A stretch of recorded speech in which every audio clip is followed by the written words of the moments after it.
ìjọba rere nìkan ló fi lè san oore June 12 fáwọn ọmọ Nàìjíríà,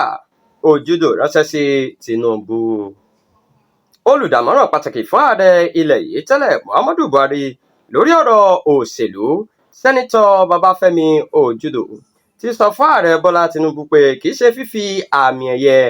dá àwọn tó jìjàgbara fún ìjọba tiwantiwa lọ́lá nìkan ni àwọn aráàlú ń fẹ́, bí kò ṣe pípèsè ìjọba tó dúró re fún wọn. Nínú àtẹ̀jáde kan tí Òjúdò pé àkórí rẹ̀ ní ìjọba tiwantiwa àti ìtumọ̀ ẹ̀yẹ gan-an ní tòótọ́, ló ti sọ pé onírúurú ìpèníjà tí àwọn ọmọ orílẹ̀-èdè yìí ń kojú báyìí ló yẹ kí ìjọba wá ọ̀nà àbáyọ sí.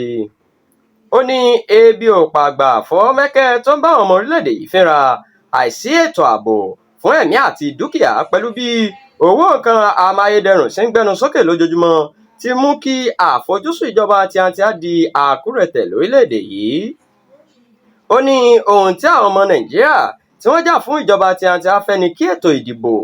tí kò ní ẹ̀rù nínú wà, kí àwọn olóṣèlú kó àkóyawọ́, kí àwọn èèyàn sì láǹfààní láti sun oorun àsùnpajúdé. Òjúdò sọ síwájú pé gbogbo eléyìí làwọn ajìjàgbara fún democracy jà fún, wọ́n sì ń retí ìgbà tí ìjọba yóò jẹ́ kó ṣeé ṣe.